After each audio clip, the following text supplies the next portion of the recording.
Major জলিলি ছিলেন প্রথম রাজবন্দী, তাকে গ্রেফতার করা হয়েছিল। কেন? স্বাধীনতার পরে ভারতীয় বাহিনীর লুটপাট, এদেশের শিল্প কল কারখানা থেকে যন্ত্রপাতি অর্থ সম্পদ লুট করে বর্ডার দিয়ে সব ইন্ডিয়ায় চলে যাচ্ছিল।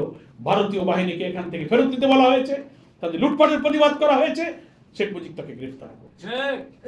তিনি বাংলাদেশের প্রথম রাজবন্দী, একজন মুক্তিযোদ্ধা।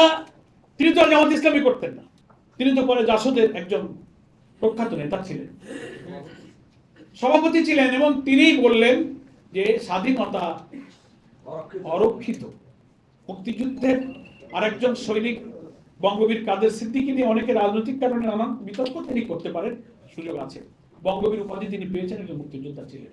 আপনারা কি জানেন দেশের গণমাধ্যমের কাছে তো তিনি একবার বক্তৃতায় তিনি বলেছেন বাংলাদেশের উপরে ভারতীয় আধিপত্যের যে কালো থাবা, স্বাধীনতাকে মিসগাইড করে শোষণ জুলুম ভারতের বাজারে পরিণত করা হচ্ছিল, সেই সময় তিনি কিন্তু এক বক্তব্যে বলেছিলেন যে যদি স্বাধীনতার পরিণাম এই হবে, এটাই যদি স্বাধীনতা হবে, তাহলে এটা আগে বুঝতে পারলে আমি মুক্তিযুদ্ধে যেতাম না।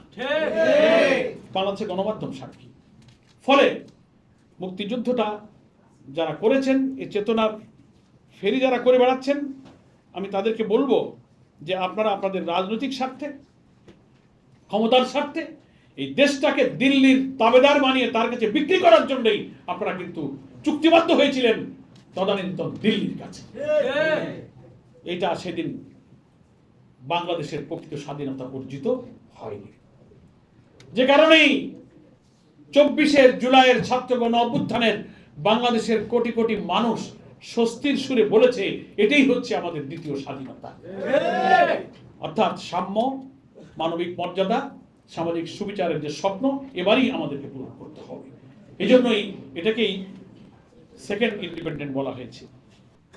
যে স্বাধীনতা দিবসকে আমরা সম্মান করি, আমরা শ্রদ্ধা করি। 1979 সালে বাংলাদেশ জামাত ইসলামী নামে স্বাধীনতার পর প্রথম আমাদের যাত্রা শুরু। এই স্বাধীনতাকে, মুক্তিযুদ্ধকে, এই প্রিয় জন্মভূমি, এখানে আমরা জন্মগ্রহণ করেছি, এখানেই আমরা মরব, এই দেশেই আমরা আল্লাহ তাআলার দ্বীনকে কায়েম করব। আমরা ইমানের প্রয়োজনে, ইসলামের প্রয়োজনে, মাতৃভূমির প্রতি ভালোবাসার প্রয়োজনে আমরা এই দেশকে ভালোবাসি, আমরা স্বাধীনতাকে ভালোবাসি। আমরা জানি এই দেশে যারা দিল্লির তাবেদারি করে দাসখত দিয়ে রাজনীতি করেন, এদেশে কিছু হলে তারা ভারতে পালাতে পারবেন, অন্য জায়গায় চলিয়ে যেতে পারবেন, কিন্তু ইসলামী আন্দোলন কর্মীদের দুনিয়ার কোথাও যাওয়ার জায়গা নাই। চারিদিকে আধিপত্যবাদী একটি রাষ্ট্র, একদিকে বঙ্গোপসাগর। ফলে যে ভূখণ্ডকে আমরা ইমানের দাবিতে আল্লাহ তাআলা দ্বীন বিজয়ী করার জন্য বেছে নিয়েছি, সেই ভূখণ্ডকে আমরা ইমানের কারণে, আদর্শিক কারণেই ভালোবাসি। এই কারণে আমরা মনে করি ইসলামই হচ্ছে আমাদের স্বাধীনতার আসল গ্যারান্টি।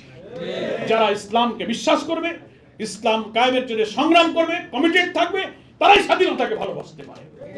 আর যারা ইসলাম বিরোধিতা করে, বিদেশি প্রভুদের দাসত্ব করবে, মানবীয় মতবাদের পক্ষে থাকবে, তারাই দেশের প্রতি তাদের দেশপ্রেম আলটিমেটলি থাকতে পারে না।